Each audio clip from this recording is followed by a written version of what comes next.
რომ ზაფხული, შვებულებები, მოგზაურობის სეზონი ეს არის წელიწადის დრო, როცა ყველას გვინდა დასვენება სასიამოვნო მოგონებად გვექცეს, თუმცა რეალობაში არც თუ იშვიათად ხდება ისე, რომ ტურისტული სააგენტოს დაპირება და რეალურად მიღებული მომსახურება ერთმანეთს სულაც არ ემთხვევა ხოლმე. ზოგს ადგილზე სხვა სასტუმრო ხდება, ზოგს უქმდება რეისი, ზოგს ეკარგება ბარგი, ზოგჯერ კი მომხმარებელი საერთოდ რჩება როგორც მოგზაურობის, ისე გადახდილი თანხის გარეშეც. რა უფლებები გვაქვს ასეთ დროს, როგორ დავიცვათ საკუთარი ინტერესები, ვის უნდა მივმართოთ, თუ ტურისტულმა სააგენტომ, ავიაკომპანიამ ამ სასტუმრომ ნაკისრი ვალდებულება არ შეასრულა, და რაც მთავარია, როგორ ავირიდოთ მსგავსი პრობლემები თავიდან, სანამ მოგზაურობას დავგეგმავთ. სწორედ ამ მნიშვნელოვან თემაზე ვსაუბრობთ დღეს ჩვენს ეთერში, სტუდიაში სამართლის დოქტორი, ადვოკატი სესილი ქადარია შემოგვიერთდა. ის უპასუხებს იმ კითხვებს, რომლებიც ზაფხულის სეზონზე ათასობით მოგზაურს ყველაზე მეტად გვაინტერესებს. და დავიწყოთ საუბარი ტურისტული სააგენტოებთან მიმართებაში, მათთან დაკავშირებით, რა თქმა უნდა, და პრობლემებზე. ძირითადად პრობლემებზე გავამახვილებთ დღევანდელ გადაცემაში ზოგადად ყველა მიმართულებით. ხო, კარგი გამოცდილებაზე მე სხვა გადაცემებში მოვყვეთ. დღესდღეობით ყველაზე ხშირად რა უფლებებს არღვევენ ხოლმე ტურისტული სააგენტოები? მოცესილი, ამით დავიწყოთ და შემდეგ უკვე დანარჩენ საკითხებს ჩავყვეთ. რა საინტერესო თემაა, ესეთი აქტუალური ახლა ამ სეზონზე. აბა სესილი გისმენთ. მოგესალმებით, მივესალმები მაყურებელს. აბსოლუტურად გეთანხმებით, ეს არის ერთ-ერთი ყველაზე ხშირი სამართლებრივი პრობლემა, რომლის სუბიექტები შეიძლება თითოეული ჩვენგანი აღმოჩნდეს. რომელი არის უფლება, რომელიც ყველაზე ხშირად ირღვევა?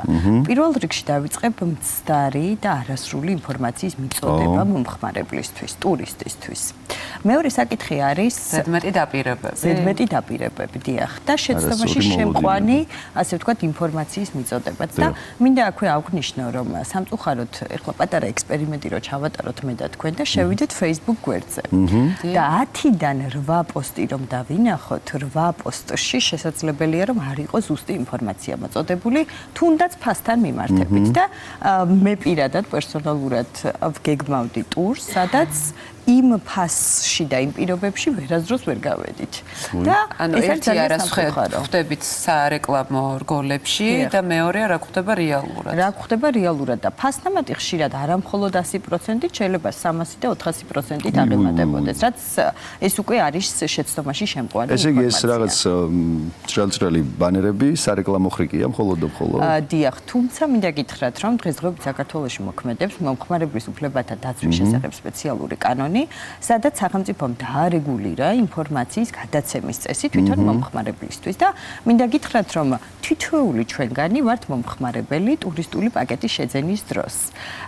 ეს არის ძალიან მნიშვნელოვანი საკითხი. მეორე ყველაზე მნიშვნელოვანი პრობლემა, რასაც ვაწყდებით, რომ რეკლამაში განთავსებული ინფორმაცია რეალურად არ ხდება და ამას უკვე აწყდება ტურისტი უშუალოდ მოგზაურობის დროს. მესამე არის, როდესაც მაგალითად სასტუმროს კვების, ტრანსფერის ან სხვა მომსახურების სახე ცვლის ტურისტული კომპანია ისე, რომ მომხმარებელს ამასთან დაკავშირებით ახმობა არ განუცხადებია. ანუ ცალმხრივად მოქმედებს ტურისტული კომპანია. მეოთხე არის, როდესაც მაგალითად უარი თქვა ტურისტმა, ისე რომ მაგალითად არ გაფრინდა, ან შუა ტურში შეუძლია და აქვს უფლება თუ არსებითი დარღვევები არის სახეზე, ამ დროს უარი თქვას მომსახურების პაკეტზე, გავიდეს ხელშეკრულებიდან და ამ დროს თანხას არ უბრუნებენ. ან გვაქვს გაუმართლებელი გაჭიანურება თანხების, რაც არამხოლოდ უკვე მატერიალურ ზიანთან მივდივართ, არამედ უკვე ნერვებთან პირველ რიგში დაკარგული დრო და დაკარგული შვებულება. დაკარგული შვებულება. საშუალებულება პერიოდი ხო ბევრისთვის ვიცით, რომ ხშირ შემთხვევაში 1 და 2 კვირაზე მეტი არ არის და აი ამ პერიოდმა პასუხი უნდა აგოს მთელ წელზე ჩვენს მენტალურ ჯანმრთელობაზე და ახალ ენერგიებზე და ყველაფერზე და შესაბამისად ხო ძალიან მნიშვნელოვანია. მოკლედ პრობლემები ჩამონათვალი როგორც მივხვდით ბევრია, ჩვენ ამ თითოეულ მათგანს რა თქმა უნდა განვიხილავთ და როგორ მოვიქცეთ და როგორი იქნება რეკომენდაციები უკვე თქვენი მხრიდან აუცილებლად გვაინტერესებს, მაგრამ მანამდე სესილი აუცილებლად მინდა კითხვა ის ზოგადად როგორ უნდა მივხვდეთ, რომ ესათვის ტურისტული სააგენტო არის, თქვათ, სანდო. კარგი კითხვა. პირველ რიგში აუცილებლად მოვითხოვოთ ინფორმაცია თვითონ კომპანიაზე. არის თუ არა რეგისტრირებული კომპანია. ვიყავს დირექტორი, ფაქტობრივი მისამართი და მინდა გითხრათ, რომ ჩვენი სპეციალური კანონით ამ ინფორმაციის გადაცემა არის ვალდებულება ტურისტული კომპანიის მომხმარებლისთვის, ტურისტისთვის. ეს არის სავალდებულო, ასე ვთქვათ, ძალის მქონე ინფორმაცია, რომელიც უნდა გადავცეთ. თუ ახლა არ არის რეგისტრირებული კომპანია და უბრალოდ, ასე ვთქვათ, Facebook-ზე პოსტავს რაღაც ინფორმაციას და ამის დაპოსტვა ნებისმიერ ჩვენგან შეგვიძლია გავაკეთოთ რაღაც ბანერი და დავდოთ Facebook-ზე და ამით თუ მე არაერთ მომხმარებელს მოვაგროვებ არარეალურ ფასად, ამ შემთხვევაში ნიშნავს, რომ მე საერთოდაც არ მაქვს ტურისტული კომპანია. აქედან გამომდინარე, პირველი ეს არის მნიშვნელოვანი. მეორე, მე მომხმარებელს ვთხოვ, რომ აუცილებლად წერილობითი ხელშეკრულების გარეშე არ შევიდეს არანაირ ურთიერთობაში თვითონ ტურისტულ კომპანიასთან. ეს არის ალბათ ერთ-ერთი ყველაზე მნიშვნელოვანი საკითხი. გასაგებია და გადავიდეთ უკვე მომენტზე, როდესაც ფაქტის წინაშე აღმოჩნდებით ხოლმე და რაც ძალიან რთულია და მეთანხმება ყველა ვინც ერთხელ მაინც ყოფილა მსგავსი სიტუაციის წინაშე, როდესაც ჩავდივართ კონკრეტულ ადგილზე და სხვა სასტუმრო, განსხვავებული პირობები, განსხვავებული მოლოდინები გქონდა და აბსოლუტურად სრულდება ეს ყოველივე. აი ასე დროს, რას ვაკეთებთ, რა უფლება აქვს მომხმარებელს? რა თქმა უნდა, მაშინ, როდესაც ტურისტულ სააგენტოსთან ქონდა კომუნიკაცია და მათი დაგეგმილია ყოველივე. დიახ, ესე იგი, იმ მომენტიდან, როგორც კი დააფიქსირებს, რომ აბსოლუტურად სხვა სერვისი მიიღო და სხვა სერვისს თავაზობდნენ, დაიწყოს მტკიცებულებების შეგროვება. კერძოდ, და სკრინები გავუკეთოს. დასასვენებლად რომ მიდიხარ და უცებ მტკიცებულებების შეგროვებას რომ ვიწყებ რაღაცა. ეს არის აუცილებელი სამწუხაროდ. ვინაიდან, ანუ სკრინები, კერძოდ, რა იყო შემოთავაზებული, თუნდაც Facebook პოსტი, რა მიმოწერები ჰქონდათ მათ, აბსოლუტურად ყველაფერი შეინახოს. მეორე ნაბიჯი არის წერილობითი ფორმით, აუცილებლად ან WhatsApp მიმოწერით, ან მეილით დაუფიქსიროს ტურისტულ კომპანიას, რომ სხვა სერვისი მიიღო და სასწრაფოდ გამოასწორონ აღნიშნული ხარვეზი.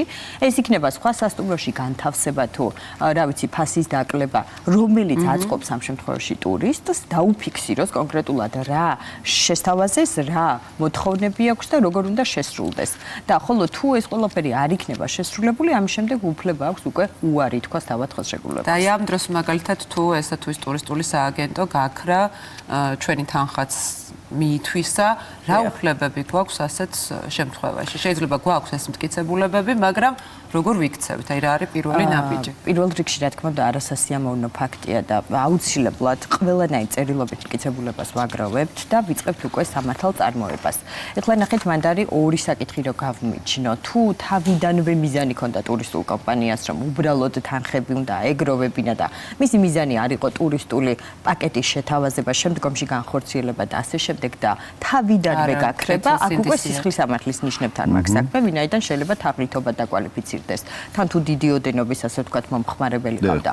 მაგრამ მეორე საკითხია უკვე, თუ ეს, ასე ვთქვათ, თანხები მიითვისა, ჩავედი, მაგრამ ის სერვისი არ შემომთავაზა, ანუ აკლიანს შესრულებასთან თუ მაქვს საქმე, ასე დროს ვიწყებ სამართალ წარმოებას და ჩვენ გვაქვს, ჩვენ ვართ მომხმარებლები და ჩვენ შეგვიძლია კონკურენციის სააგენტოში შევიტანოთ საჩივარი, რა დროსაც, რომელიც არის სრულიად უფასო, რომელიც შესაძლებელია ონლაინ წერილობითი ფორმითაც კი შევიდეს. ეს არის ადმინისტრაციული წარმოება, რა დროსაც კონკურენციის სააგენტო გამოიყენებს მათ შორის შესაძლებელია ჯარიმასაც, სანქციას და უშუალოდ ჩაერთვება ამ შიდა პროცესში.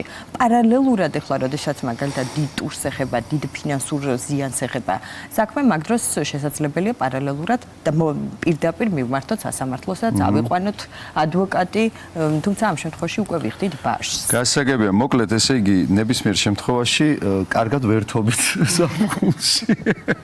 თუ მსგავსი შემთხვევა მოხდა.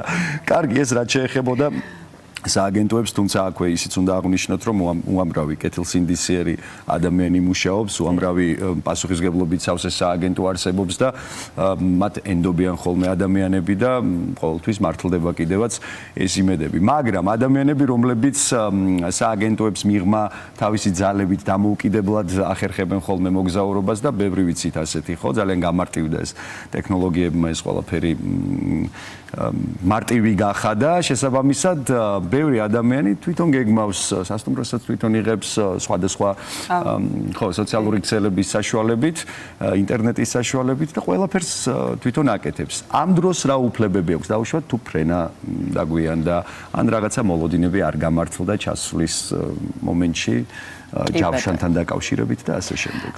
კეთილი, ესე იგი, თუ ფრენა ჩაფრენის პუნქტში დაგვიანდა 3 საათით და 3 საათზე ზემოთ, ასე ვთქვათ, და ეს იყო თავად ავიაკომპანიის ბრალი, ამ შემთხვევაში მას ეკუთვნის უკვე კომპენსაცია, რომელიც გამოითვლება დაახლოებით 250-დან 600 ევრომდე და მისი გამოთვლა დამოკიდებულია კონკრეტულ კილომეტრაჟზე. არის შემთხვევები, როდესაც ფრენა საერთოდ გაუქმდება, მაგრამ აქვე მინდა განვმარტო, რომ არ უნდა მქონდეს ფორს მაჟორული გარემოება, კერძოდ სტიქიური უბედურება, შეიძლება საომარი მოქმედება, ან აეროპორტის დახურვა, თუ მსგავსი არაფერი არ მაქვს და უბრალოდ სახეზე მქონდა ტექნიკური გაუმართავობა, რაც ავიაკომპანია ვალდებული იყო ისედაც ფრენამდე შემოწმებინა და არ მომაწოდა ამ შესახებ ინფორმაცია, ამ დროს უკვე იხდის კომპენსაციას, რომელიც არის დაახლოებით, როგორც აღნიშნე, 250 ევროდან 600 ევრომდე. სხვათა შორის ხშირია ხოლმე შემთხვევები, როდესაც კომპანიები სპეციალურად ტყუიან, რომ აი რაღაცა ფრენა გადაიდო უამინდობის გამო. იმიტომ რომ უამინდობა მათგან დამოუკიდებლად ხდება და ასეთ დროს აღარ გეკუთვნის კომპენსაცია, მაგრამ მე მქონია შემთხვევები, როდესაც კონკრეტული კომპანია გამოვიჭირა ტყუილში, იმიტომ რომ იმ მიმართულებით სხვა ფრენები სრულდებოდა და მაინც და მაინც ეს რეისი არ მიფრინავდა და შესაბამისად უამინდობა არ იქნებოდა მიზეზი არც ერთ ვარიანტში. და მეც ასეთ შემთხვევაში არსებობს ძალიან ბევრი საიტი, სადაც რომელსაც შეგიძლიათ მიმართოთ და დაგეხმარებიან კომპენსაციის მიღებაში. ხოთი შორის აქ შეგიძლია რომ ექსპერტიზაც კი მიუტანო, რომ იყო თუ არა ჭარბი ნალექი მაგალითად და ამ შემთხვევაში ეს არის მტკიცებულება შენი, თუმცა შენი თავის დაცვა შენ ვეგიწევს, როდესაც ტურისტული პაკეტია. და აი ის ადამიანები, ის კომპანიები და საიტები მე რასაც ვამბობ, ბევრი არსებობს და ამიტომ აღარ დავასახელებ, თაბადაგვარებენ აი ამ ყოველივეს და რაღაც გარკვეული პროცენტს იღებენ ამ ყველაფერში. თუმცა ესეც კარგად უნდა შეარჩიოთ, იმიტომ რომ ზოგს იმხელა პროცენტი აქვს, რომ საერთოდ აღარ ღირს დასაჩივრება კი ბატონო. დაბრუნებაზე ფიქრი, ხო.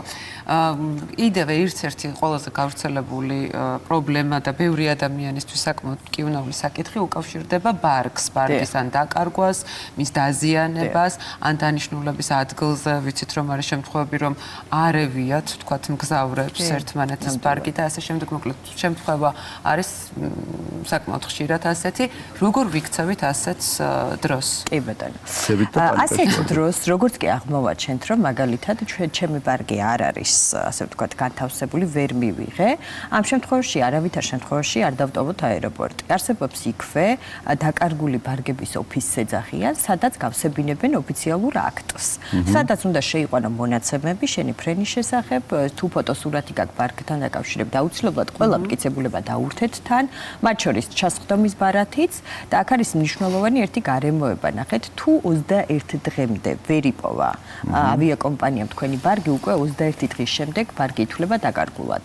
და ჩვენ პრეტენზია წერილობით, მიუხედავად იმისა, რომ ოფიციალურ აქტსაც ვავსებ, აუცილებლად წერილობითი ფორმით, მეილით პრეტენზია უნდა მივწერო ავიაკომპანიას ამასთან დაკავშირებით, რათა მე შემდგომში მოვითხოვო კომპენსაცია, რომელიც მინდა გითხრათ, რომ არც თუ ისე დაბალია, 1500 ევრომდე მერყეობს, რაც არის ძალიან მნიშვნელოვანი. არ გააჩნიათ ან რა გიდევს ბარგში, ხო? ნივთები გქონდეს მოთავსებული, რომ საერთოდ აღარ გვეღირდეს, ვთქვათ, ის კომპენსაცია. კი, ასეთ დროს მე მაინც ვურჩევდი ჩემს, ასე ვთქვათ, ჩვენს მაყურებელს, რომ ბარგის დაზღვევითაც ვისარგებლოთ და თუ ძვირადღირებული ნივთი გადაგვაქვს ამასთან დაკავშირებითაც გამოვიყენოთ ეს დაზღვევის ინსტიტუტი, ასევე დავაფოტოსურათოთ ზოგადად რა ძვირადღირებული ნივთი გადაგვაქვს დაახლოებით ქვითრებით შევინახოთ. მე მესმის არ არის სასიამოვნო პროცესი, მაგრამ აუცილებელია საკუთარი თავის დაზღვევა და რისკების მინიმალიზაცია. ცხადია, თუ სასტუმრო არ შეესაბამება აი იმ პირობებს, რაც ჩვენ გამგზავრებამდე ვნახეთ, გადმოგცეს და მოლოდინები აქაც გაცრუვდა. ასე დროს როგორ ვიქცევით? გვაქვს უფლება დაუშვათ, რომ აი არ შევიდეთ სასტუმროში და მოვითხოვოთ ფულის უკან დაბრუნება. ხო. ესე იგი, პირველ რიგში აქაც აუცილებლად მივმართავ ტურისტულ კომპანიას და ვეუბნები, რომ ეს იყო მაგალითად იყო რაღაცა კონკრეტული სასტუმრო შემოთავაზებული და ამასთან დაკავშირებით მე მინდა მხოლოდ იმ სასტუმროში შესვლა, მაგალითად მხოლოდ ზღვის ხედი მაინტერესებს, მინდა პირობითად ის სამჯერად იყვება, რომელიც თქვენ მე შემპირდით. ხანდახან ეს ზღვის ხედიც იტყვიან ხოლმე, მე მქონია არაერთხელ შემთხვევა, ზღვის ხედი და მე მივდიოდი კარგად უნდა დავგებო. მე მივდიოდი დიდი მოლოდინი მქონდა რომ გავიღვიძებ ხოლმე ზღვას გავხედავ და ზღვის ხედი იყო იცით როგორი სადღაც კორპუსებს შორის ვიყავი ჩადგმულიყო კორპუსი და წინი დგა ორი უზარმაზარი კორპუსი და სადღაც 2 მეტრი იყო სადღაც 2 მეტრი ჩანდა იქ რომ რაღაც ცისფერი ლიბლიბებდა ეს იყო ზღვის ხედი წელს გავითვალისწინებ შენ გამოცდილებებს და ამიტომ ზღვის ხედი არ გეგონოთ ყოველთვის მაგრამ არა მესმის, იმიტომ რომ ყველას ქონია მსგავსი გამოცდილება. ასეთ დროს აუცილებელია რომ დავაფიქსიროთ ისევ და ისევ წერილობითი პრეტენზია, მოვითხოვოთ ნომრის გამოცვლა, მათ შორის შესაძლებელია სასტუმროს ადმინისტრატორთანაც, მაგრამ პირველ რიგში აუცილებლად ვაფიქსირებ წერილობითი ფორმით. ზოგ მაინც ის ხოლმე სატელეფონო კომუნიკაციას ახორციელებს, რაც არ არის მტკიცებულება. და ნებისმიერი WhatsApp მიმოწერა ან მეილით კომუნიკაცია, სადაც მომენტალურად განვსაზღვრავ, რომ ეხლა გაქვს 3 საათი ან 4 საათი, რა დროსაც უნდა გამომისწორო ეს ბავშვებთან ერთად დგავარ, ხო? აქედან გამომდინარე, ვაძლევ შანს გამოასწოროს ხარვეზი. თუ ეს სასტუმრო კრიტიკულად მიუღებელია ჩემთვის და მაგალითად მინდოდა ეს 5 ვარსკვლავიანი და ეს არის 4 ვარსკვლავიანი, ამ დროსაც ვუფიქსირებ, რომ განახორციელოს ჩემი განთავსება 5 ვარსკვლავიან სასტუმროში ზუსტად იქ, სადაც შემპირდნენ და თუ ესეც უკვე შეუძლებელია, ასეთ დროს ნახეთ მომხმარებელს რისი უფლება აქვს იქაც დაუფიქსიროს, რომ გადის ხელშეკრულები და წყვეტოს შენთან სამართლებრივ ურთიერთობას, შეუძლია რომ თვითონ თავისი ფინანსებითაც კი გადავიდეს სხვა სასტუმროში და მე შემდგომში დააკისროს ის ზიანი, რაც მას მიადგა. ამ შემთხვევაში თუ უარზე იქნება ტურისტული კომპანია, სამწუხაროდ მოუწევს უკვე სასამართლოს გზით ან კონკურენციის სააგენტოში საჩივრის შეტანის გზით უკვე პასუხისგება. სესილი დრო გვაქვს ძალიან ცოტა, ამიტომ ესეთი მნიშვნელოვანი ერთ-ერთი კითხვა მინდა გავაჟღეროთ და დავსვათ. მაშინ როდესაც ჩვენ ვართ საზღვარგარეთ და ვთქვათ ამ ჩვენთვის უცხო გარემოში გვექნება პრობლემა. აი ასეთ დროს როგორ ვიქცევით და მომხმარებელს ვთქვათ, რა დრო აქვს რომ ეს პრობლემა გამოასწოროს და საკუთარი უფლებები დაიცვას. დიახ. პირველ რიგში ისევ და ისევ ალბათ ტურისტულ კომპანიას უნდა მივმართოთ, თუ რაღაც არსებითი პრობლემა გვაქვს. შეგვიძლია იქაურ საკონსულოსაც მივმართოთ. ასეთ შემთხვევაში უბრალოდ ტურისტულთან უნდა დავაფიქსიროთ აუცილებლად წერილობითი ფორმით ეს ჩვენ ყოველგვარი პრეტენზია. რაც შეეხება ვადას ზოგადად ჩამოსვლიდან ალბათ 30 დღის განმავლობაში შეუძლია მიმართონ კონკურენციის აგენტას. ეს არის ადმინისტრაციული ორგანო, სადაც ონლაინად შესაძლებელია ამ განცხადების შეტანა საჩივრის ერთგვარი, სადაც დაფიქსირდება პრობლემა და იწყებს კონკურენციის აგენტო ამის მოკვლევას. რაც შეეხება სასამართლოსადმი მიმართვას, ვინაიდან ეს არის უფასო თვითონ კონკურენციის აგენტოსადმი მიმართვას, შემდგომში უკვე თუ არ იქნება მათი პასუხი მისაღები, 3 წლის ვადა აქვს ზოგადად, სანამ მოთხოვნა იქნება ხანდაზმული. გასაგებია. და ასევე ძალიან მოკლედ, ბევრი ფიქრობს, რომ თუ რაღაც დოკუმენტს ხელი მოაწერა, აღარნაირი უფლება აღარ გააჩნია და აი რაღაც ხელფეხი აქვს შეკრული.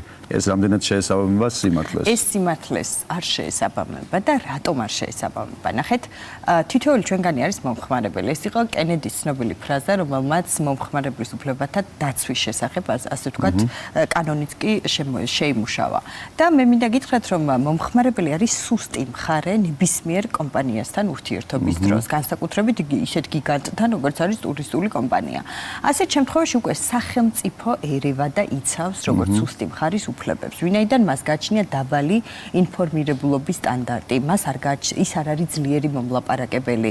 აქედან გამომდინარე, ნებისმიერი სახელშეკრულებო პირობა, რომელიც ეწინააღმდეგება ნდობისა და კეთილსინდისიერების პრინციპს, რომელიც არ იყო განმარტებული მომხმარებლისთვის, შეიძლება იყოს ბათილი. და ერთი მაგალითი შემიძლია ვთქვა, მაგალითად თუ ეკრძალება ხელშეკრულების შეწყვეტა და ხშირად მინახავს ესეთი მსგავსი ჩანაწერი, ასეთ დროს მინდა გითხრათ, რომ აღნიშნული მუხლი არის ბათილი და სასამართლომდე რომ მივიდეს, მომენტალურად იქნება გაბათილებული. გასაგებია, ძალიან დიდი მადლობა. მოკლედ ჩვენ ბედნიერი მოგზაურობა უშუალო პერიოდი უკვე ქონდა და კარგად დასვენებლად გამოიყურა. იმედია, რომ ეს გამოცდილება იქნება იმ ადამიანებს, ვინც ახლა გისმენდნენ და მიიღეს რეკომენდაციები თქვენგან. დიდი მადლობა და შევხვდებით აუცილებლად მალე. ყველა ხარვეზების გარეშე ბედნიერ მოგზაურობებს გისურვებთ. ახლა